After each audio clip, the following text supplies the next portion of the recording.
فاغفر لنا ذنوبنا وقنا عذاب النار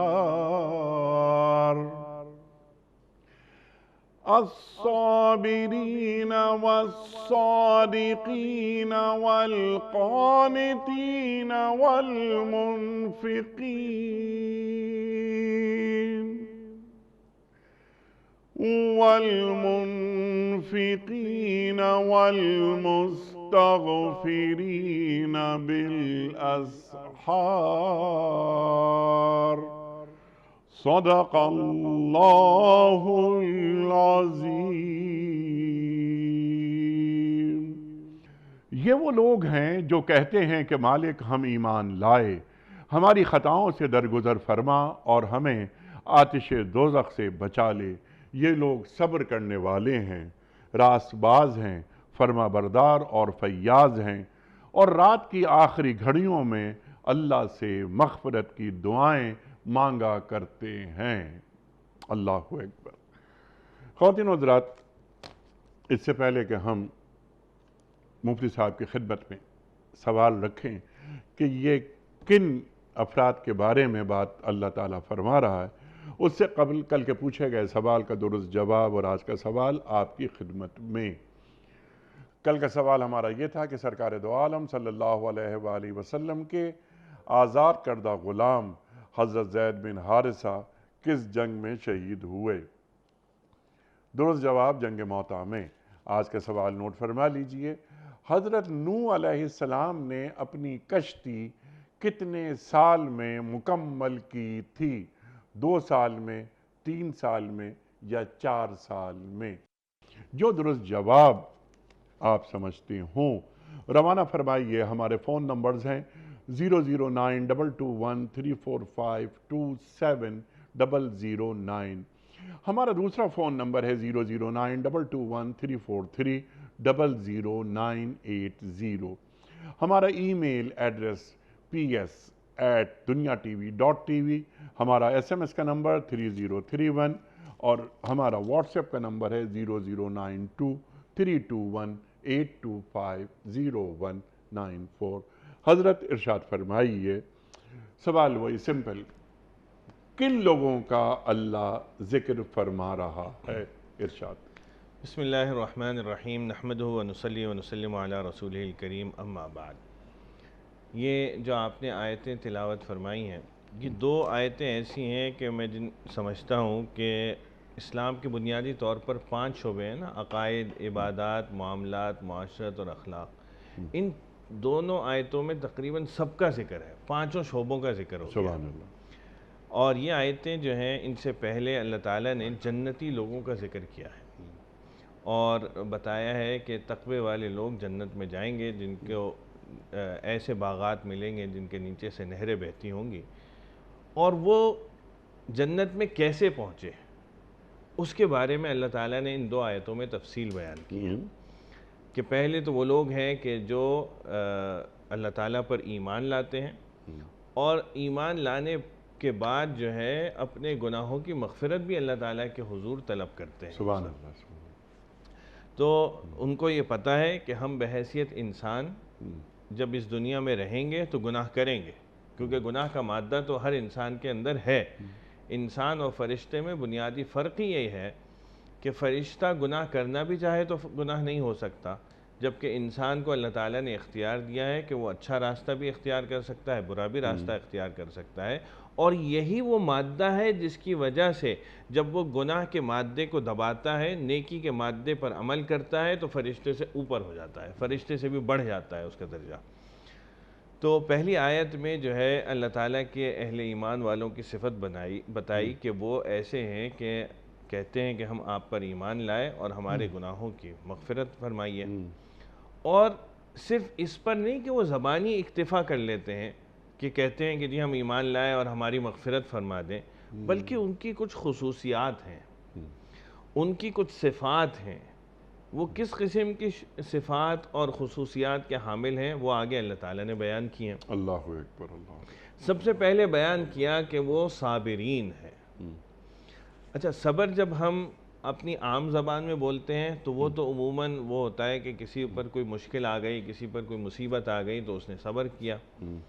لیکن قرآن و حدیث میں صبر کا جب مفہوم لیا جاتا ہے وہ اس سے زیادہ وسیع ہے. اس میں 3 قسم کے صبر داخل ہیں. پہلا ہے صبر علی الطاعہ، یعنی اپنے آپ کو فرما برداری پر راضی کرنا، اس پر صبر. دوسرا ہے صبر علی المعصیہ، یعنی گناہوں سے اپنے آپ کو بچانے پر صبر. اور تیسرا ہے کہ کوئی مصیبت، کوئی مشکل آئے تو اس پر صبر. تو یہاں پر وہ تینوں قسم کے صبر داخل ہیں.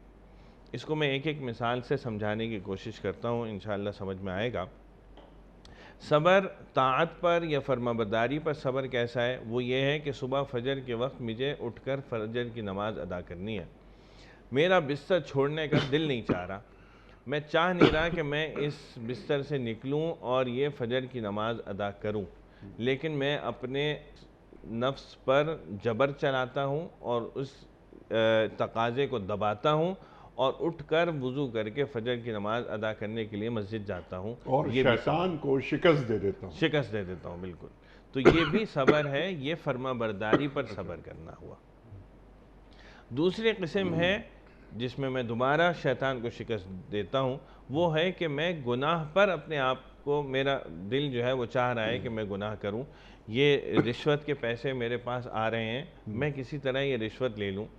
یا میں کسی محفل میں بیٹھا ہوا ہوں اور چاہ رہا ہوں کہ میں غیبت کروں، میری زبان جو ہے وہ مسلسل اس بات کا تقاضا کر رہی ہے، دل چاہ رہا ہے کہ میں چٹخارے لوں اپنے زبان کے اور غیبت کروں فلاں شخص کی، لیکن میں اپنے آپ کو دباتا ہوں، نہ وہ رشوت لیتا ہوں نہ وہ غیبت کرتا ہوں. تو میں نے اپنے گناہ کے جو تقاضے ہیں ان کو جو دبایا، تو یہ بھی صبر ہے. اور اس میں بھی میں نے جب کر لیا تو اس میں کامیاب ہو گیا تو شیطان کو شکست دی. تیسری چیز وہ ہے کہ میرے اوپر کوئی مصیبت، کوئی افتاد، کوئی آزمائش آتی ہے، میرا کوئی عزیز ہے اس کا انتقال ہو جاتا ہے، میرے ہاں کوئی ایسا حادثہ پیش آ جاتا ہے، تو میں اس پہ صبر کروں. اور یہ صبر کرنا وہی معتبر ہے کہ جس وقت انسان کو کوئی مشکل، کوئی پریشانی لاحق ہو، اسی وقت میں صبر کرے، اللہ تعالیٰ کی رضا پر راضی رہے. یہ نہ ہو کہ اس وقت تو بول دیا اور کچھ عرصے بعد کہا کہ میں تو صبر کر لیا. کچھ عرصے بعد تو کسی بھی مشکل پر ویسے ہی صبر آ جاتا ہے. وقت گزرنا، وقت خود ایک بہت بڑا مرہم ہے جو انسان کو صبر سکھا دیتا ہے. تو اصل صبر یہی ہے کہ جس وقت میں اس کو مشکل، جس وقت میں اس کو مصیبت پیش آئی، اس وقت میں اس نے صبر کیا. تو یہ جو افراد ہیں، یہ صابرین ایسے ہیں کہ جو تینوں قسم کے صبر پر قدرت رکھتے ہیں. وہ جب نیکی کا تقاضا آتا ہے تو اس پر عمل کرتے ہیں، چاہے ان کا نفس، ان کا دل چاہے یا نہ چاہے. اگر گناہ کا تقاضا پیدا ہوتا ہے تو وہ اپنے نفس کو روکتے ہیں، چاہے گناہ کرنے کا کتنا ہی دل چاہے، اس میں اپنے آپ کو روکتے ہیں. اور اسی طرح جب کوئی معصیت، کوئی مصیبت ان کے اوپر آتی ہے تو اس وقت میں اللہ تعالیٰ کی رضا پر راضی رہتے ہیں، اور اس طور پر وہ صابرین میں داخل ہوئے. سبحان اللہ. دوسری چیز فرمائی، ان کی صفت بیان کی، صادقین، سچ بولنے والے. یہ وہ صفت ہے. مفتی صاحب آپ کی اجازت سے ذرا ہم صبر کو اور میں چاہتا ہوں کہ آپ سے اور سیکھیں ہم. انما یوفی الصابرون اجرہم بغیر حساب. اللہ تعالیٰ جتنے بڑے اجر کی بات کر رہا ہے، کیا پورے قرآن کریم میں ہمیں اس سے بڑا اجر جو صبر کرنے والوں کو اللہ دے رہا ہے کہیں اور نظر آتا ہے؟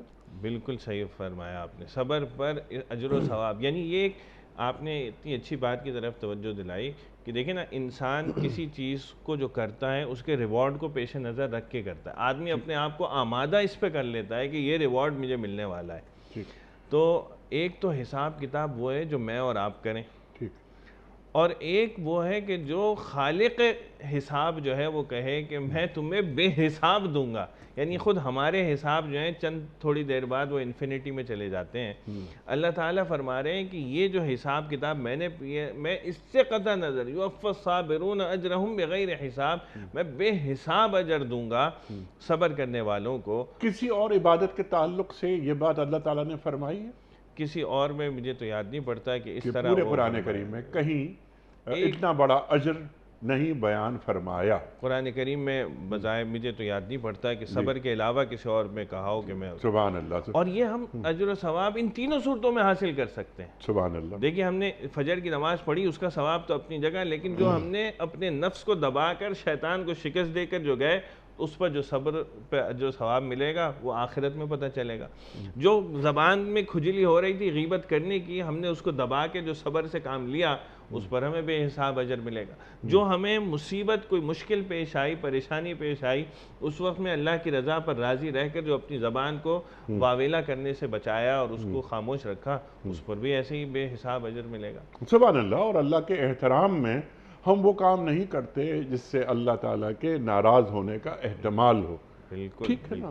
اب سمپل بات، اس کو بہت ہی آسان الفاظ میں، کہ اگر میں کوئی ایک کام ایسا نہ کروں کہ جس سے آپ کے ناراض ہونے کا احتمال ہو، اور میں نے وہ کام چھوڑ دیا، آپ کو یہ اطلاع ملی، آپ کتنے خوش ہوں گے کہ میری جو ناراضی ہے اس سے بچنے کے لیے اس آدمی نے وہ کام ہی نہیں کیا، کام ہی چھوڑ دیا۔ اب اللہ تعالیٰ کی ناراضی سے بچنے کے لیے ایک بندہ وہ کام چھوڑ دیتا ہے کہ نہیں اے اللہ، تو پھر اللہ تعالیٰ اسے کس کس انداز میں نوازتا ہے، اور کیا اللہ کسی کا احسان اپنے اوپر رکھتا ہے؟ بالکل، اللہ تعالیٰ اس کی قدردانی کرتے ہیں۔ یعنی قرآن کریم میں بھی اس کا جگہ جگہ ذکر آیا ہے کہ اللہ تعالیٰ ایسے لوگوں کی بڑی قدر فرماتے ہیں۔ قدر فرمانا کس طرح ہے؟ قدر فرمانا اسی طرح ہے، جو آخرت کا حساب ہے وہ تو ویسے ہی بتا دیا، یوفی الصابرون اجرہم بغیر حساب۔ جی ہاں۔ اچھا، اس کا اندازہ تو ہم کر ہی نہیں سکتے، کیونکہ جنت کی ساری نعمتوں کے بارے میں کہہ دیا ہے کہ لا عین رات ولا اذن سمعت ولا خطر علی قلب بشر، کہ نہ کسی آنکھ نے دیکھا، نہ کسی کان نے سنا، نہ اس کا خیال آج تک کسی انسان کے دل پر گزرا۔ تو وہ تو ہمیں آخرت میں جا کے پتہ چلے گا، لیکن اس کی وجہ سے دنیا بھی سنورتی ہے ہماری۔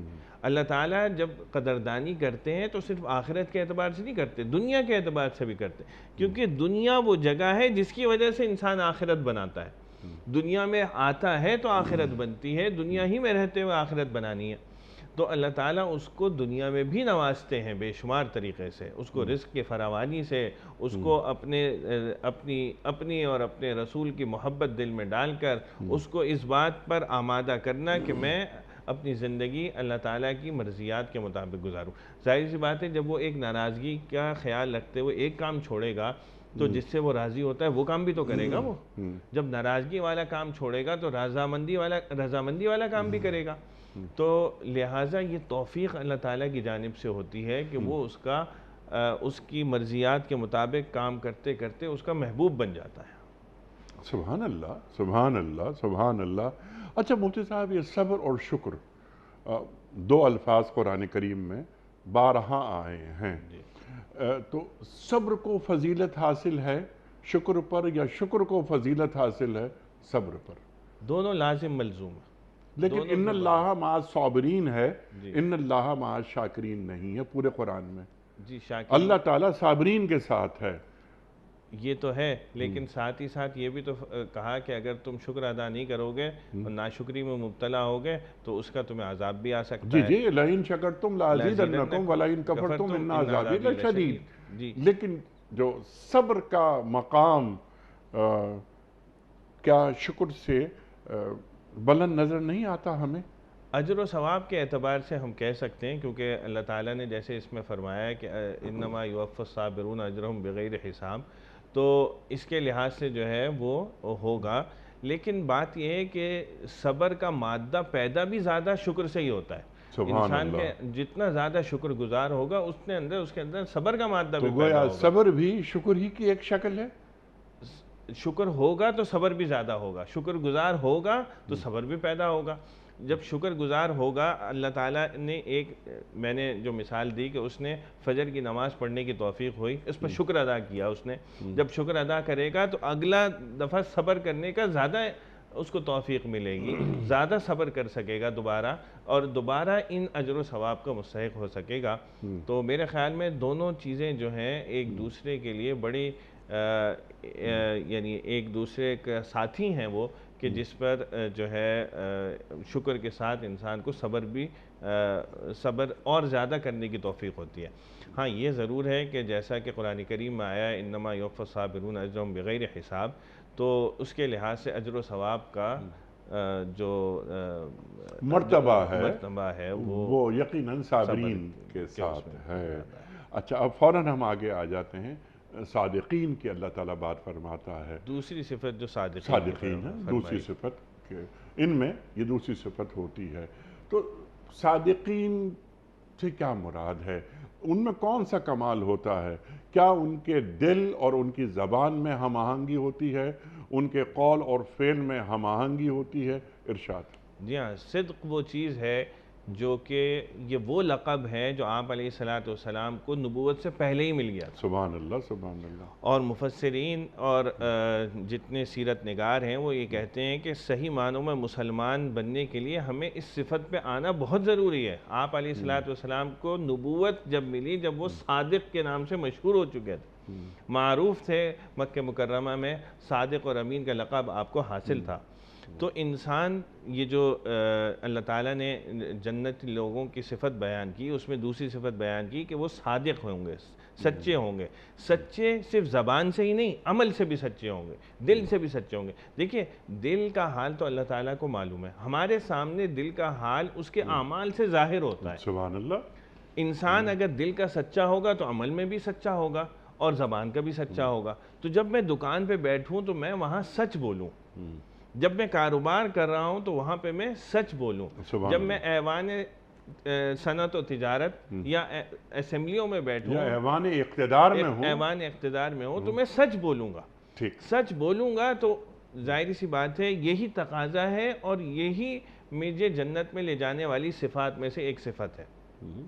یہ نہیں ہو سکتا کہ میں جو ہے وہ صداقت جو ہے وہ ایک طرف رکھوں، غلط بیانی کروں، تو اس کے تقاضے جو ہے وہ بالکل پامال ہو جائیں گے، چاہے وہ صنعت و تجارت ہو، چاہے وہ اقتدار ہو، چاہے وہ میرا بیوی بچوں کے ساتھ گھریلو معاملہ ہو، چاہے وہ میرا کاروباری معاملہ ہو، چاہے وہ عدالت کا نظام ہو۔ عدالت کا نظام تو صدق و صداقت کے بغیر چل ہی نہیں سکتا۔ تو ہر جگہ پر مجھے اس کو لاگو کرنا ہے۔ آج افسوس کی بات یہ ہے کہ آج سے کوئی 500 سال پہلے تک مسلمان کی نشانی یہ تھی کہ وہ سچا ہو، آج ہماری نشانی یہ ہے کہ ہم سچے نہیں رہے۔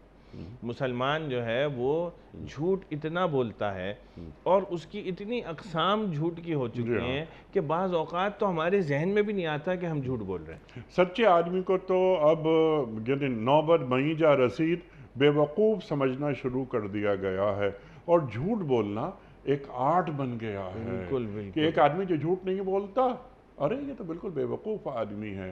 اور نئے جس طرح آپ نے فرمائی بات کہ کتنی قسمیں جھوٹ کی آ گئی ہیں، تو ایک نئے انداز سے یہ شیطان اپنی چالیں چل رہا ہے اور ہم اس میں گرفتار ہوتے چلے جا رہے ہیں برضا و رغبت۔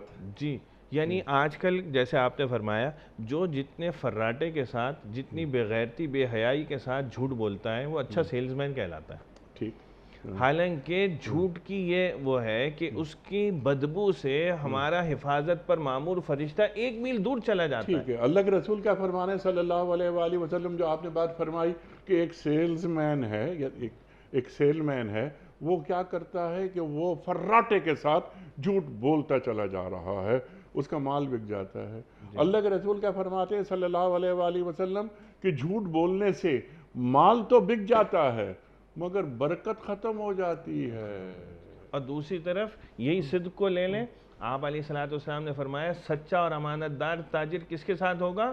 انبیاء کے ساتھ، صدیقین کے ساتھ، شہداء کے ساتھ۔ ہم اپنے اعمال کے ذریعے سے صالحین کے ساتھ، ہم اپنے اعمال کے لحاظ سے ان کے ساتھ تو ہونا حشر ہمارا ممکن ہی نہیں ہے، لیکن اللہ میاں نے آپ علیہ السلام نے یہ شارٹ کٹ بیان کر دیا اور وہ صفت قرآن میں بیان کر دی کہ جو صادق ہوگا اور کاروبار صدق و امانت کے ساتھ کرے گا ان کا حشر ان لوگوں کے ساتھ ہوگا۔ اللہ اکبر، اللہ اکبر۔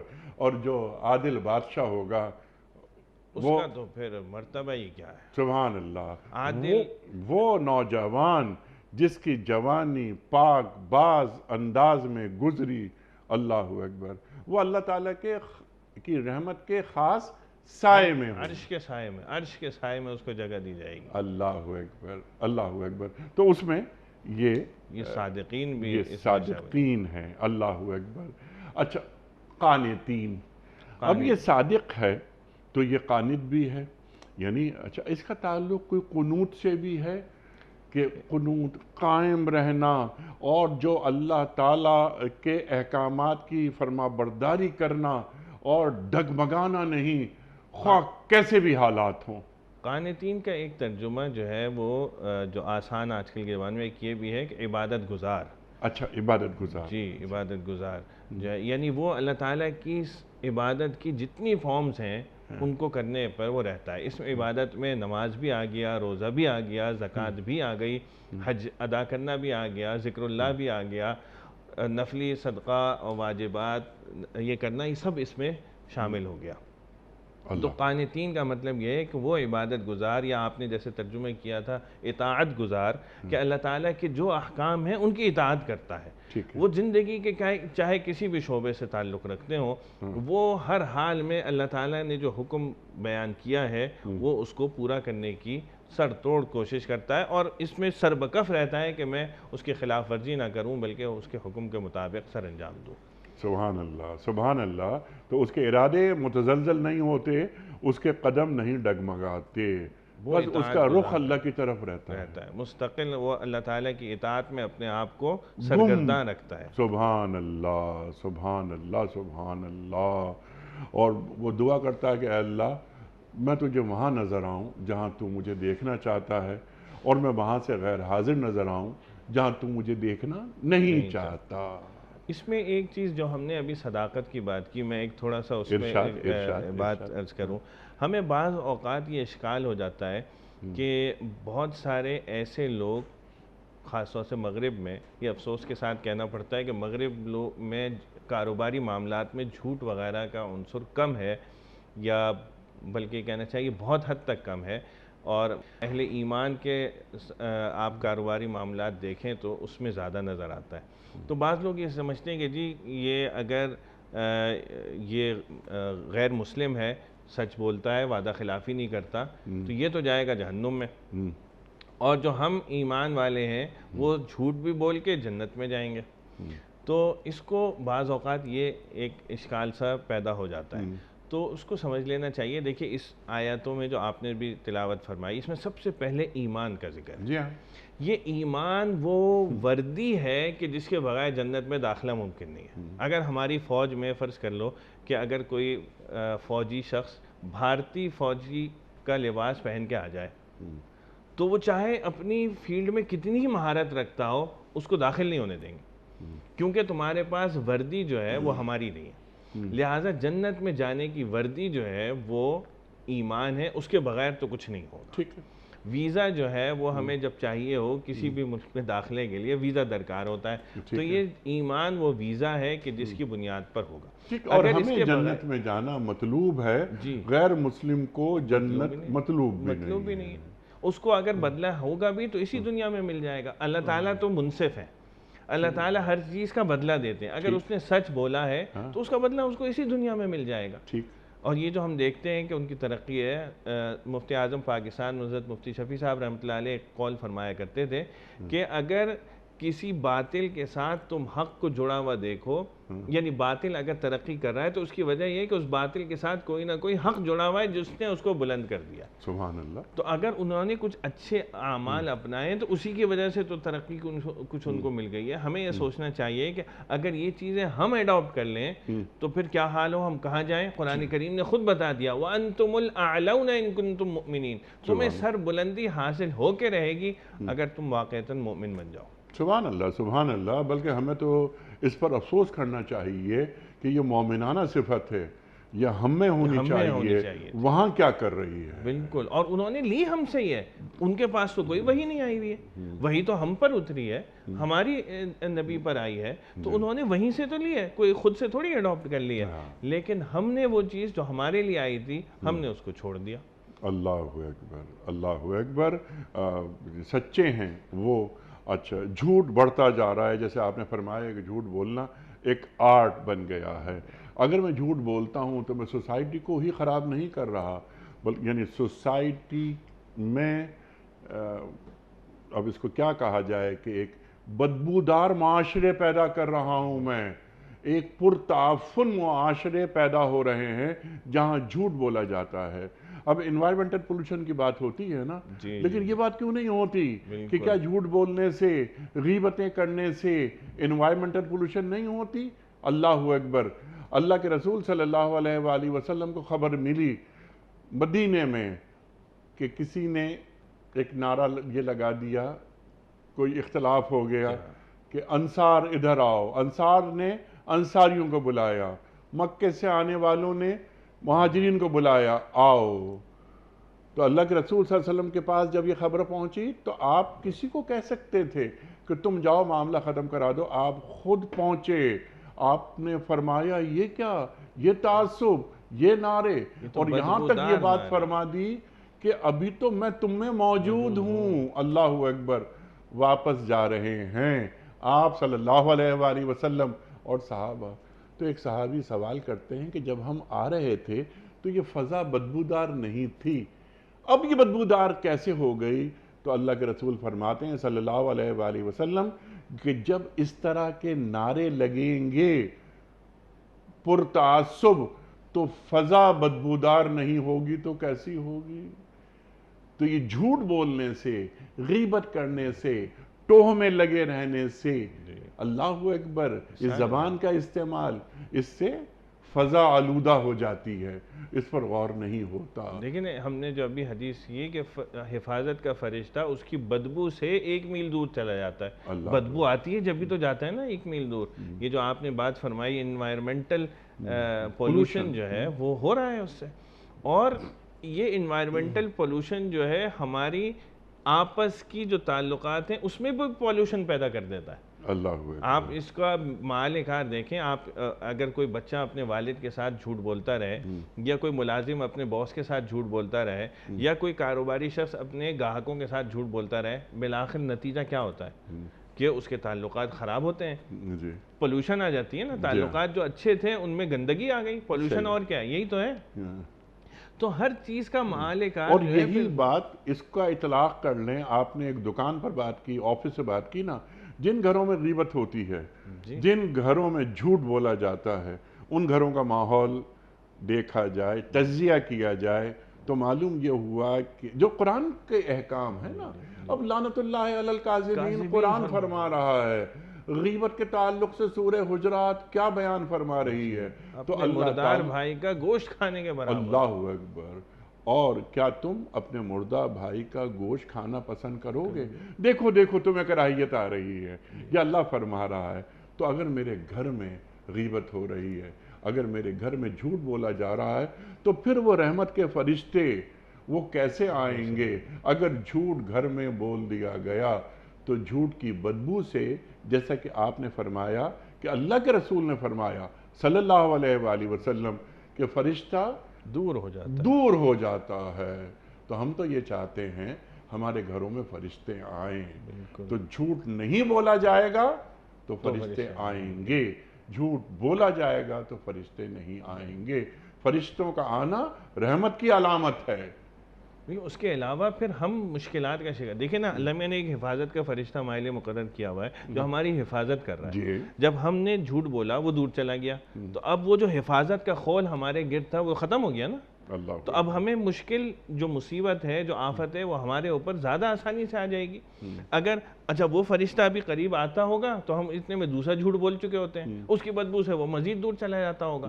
تو ہم نے وہ حفاظت کا خول اپنے گرد خود ہی اپنے ہاتھوں سے ختم کر دیا. اللہ اکبر، اللہ اکبر. مفتی صاحب 2-3 پوائنٹس رہ گئے ہیں، میں چاہتا ہوں جلدی جلدی انہیں مکمل کر لیں. منفقین کی بات ہو رہی ہے. میں نے انٹرو میں کہا تھا یہ اپنے مال پر ناگ بن کر نہیں بیٹھتے. یہ مال جو ہمارے پاس آیا ہے، ہم اس کے مالک نہیں ہیں، ہم اس کے امین ہوتے ہیں. اللہ تعالیٰ نے ہمیں دے دیا اگر مال، اور ہمارا ہاتھ اگر اوپر والا ہے تو اللہ تعالیٰ کی کتنی رحمت ہم پر نازل ہو رہی ہے کہ ہمارا ہاتھ نیچے والا ہاتھ نہیں ہوا. تو انفاق، صدقات، خیرات، اللہ اکبر ارشاد. بہت ضروری اور اہم پوائنٹ ہے، اور اس میں سارے انفاق کی ساری قسمیں آتی ہیں. سب سے پہلے شروع کرنا چاہیے کہ ہمیں اگر اس پہ زکوٰۃ ہمیں لاگو ہوتی ہے تو اس پہ زکوٰۃ ادا کی جائے. ٹھیک ہے. اور اگر زکوٰۃ ادائیگی کے بعد ہم اپنے آپ کو ریسٹرکٹ صرف زکوٰۃ کی حد تک محدود نہ کریں. وہ تو دینا ہی دینا ہے. وہ تو دینا ہی دینا ہے. اس کے علاوہ کریں، کیونکہ انفاق وہ صدقات جو ہے وہ ہم نے حدیث میں پڑھا ہے کہ وہ بلاؤں کو دور کرتا ہے، اللہ تعالیٰ کی رحمت کو قریب کرتا ہے.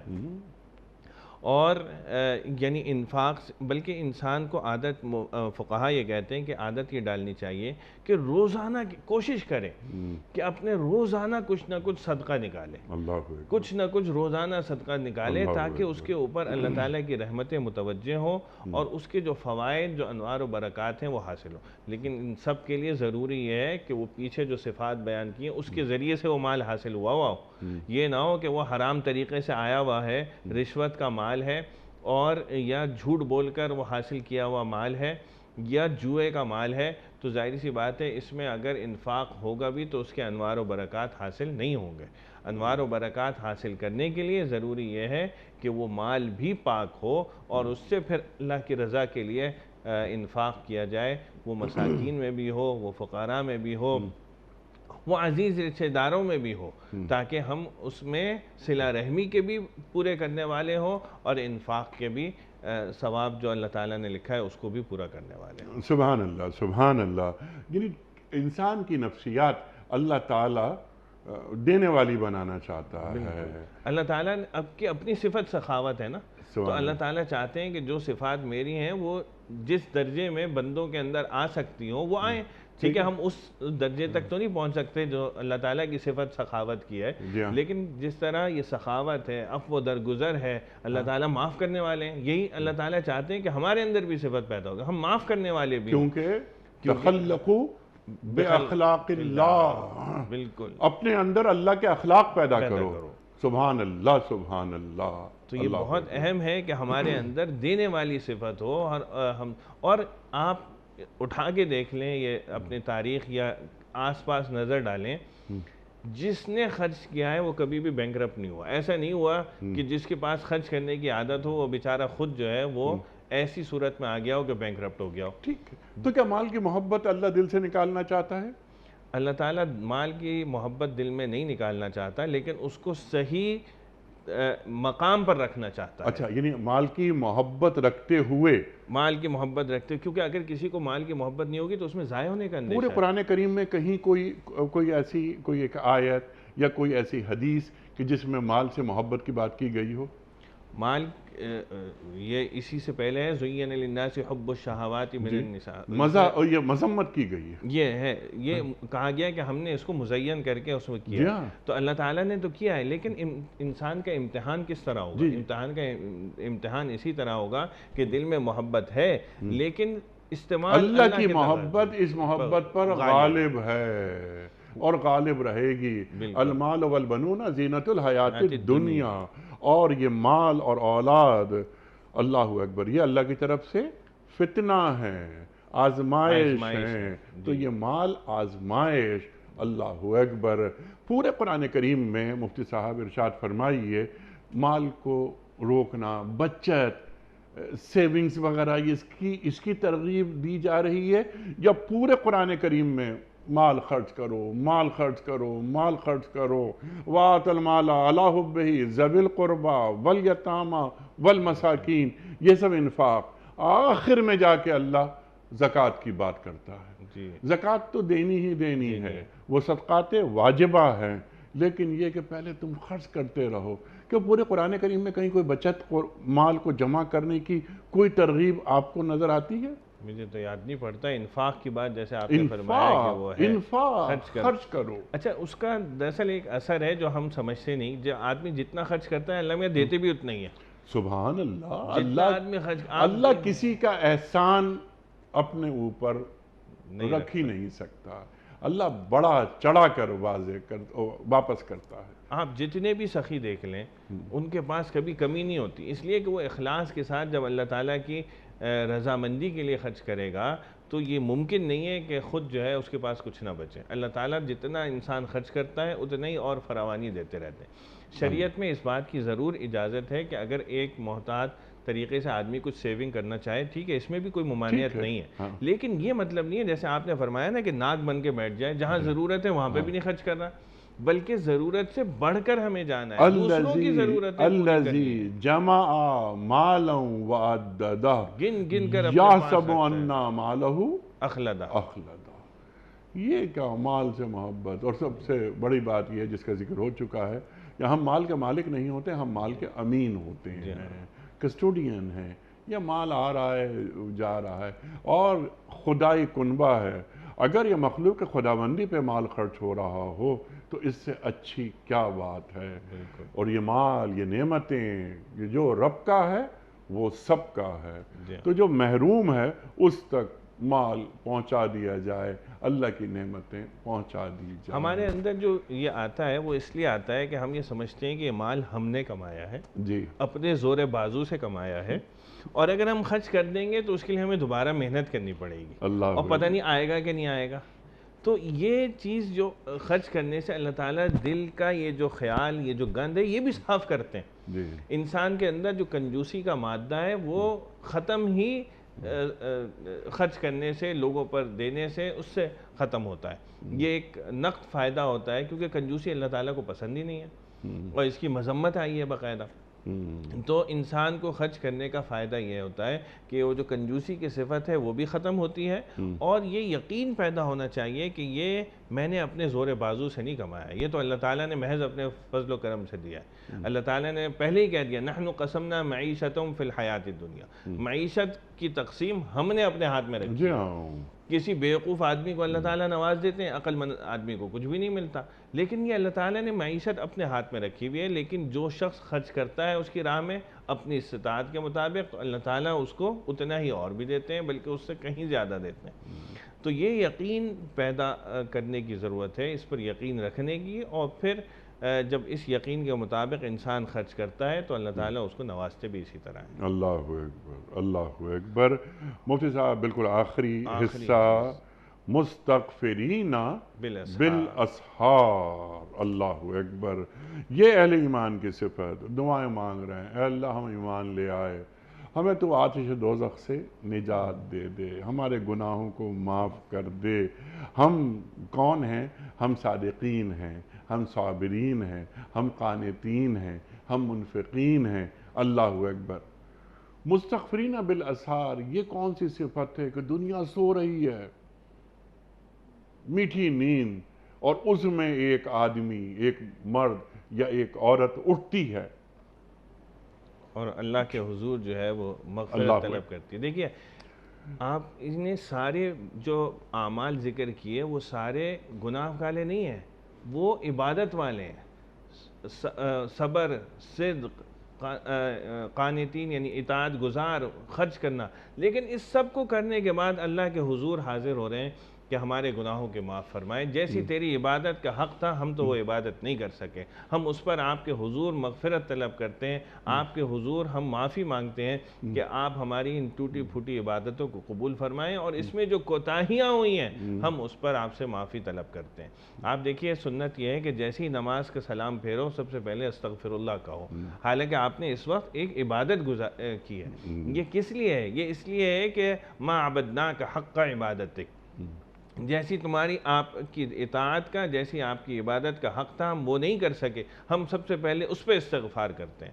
تو اس میں یہ پتہ چلا کہ انسان کو گھمنڈ میں مبتلا نہیں ہونا چاہیے. اگر وہ نیک اعمال بھی کر رہا ہے تو اس پر شکر تو ادا ہونا چاہیے، لیکن یہ نہیں ہونا چاہیے کہ یہ اعمال جو ہے میرا کوئی کارنامہ ہے، بلکہ اس کے حضور، اللہ کے حضور اس پر توبہ استغفار کر کے اللہ تعالیٰ سے اس میں جو کوتاہیاں ہوئی ہیں اس پر معافی مانگنے کی عادت ڈالنی چاہیے. اور یہ وقت ایسا ہوتا ہے جو اللہ تعالیٰ کے سب سے زیادہ قریب کر دیتا ہے انسان کو، کیونکہ اللہ اس وقت آسمان دنیا پر آیا ہوا ہوتا ہے. اعلان ہو رہا ہوتا ہے کوئی ہے مغفرت طلب کرنے والا کہ میں اس کی مغفرت کروں، کوئی ہے رزق طلب کرنے والا کہ میں اس کو رزق عطا کروں.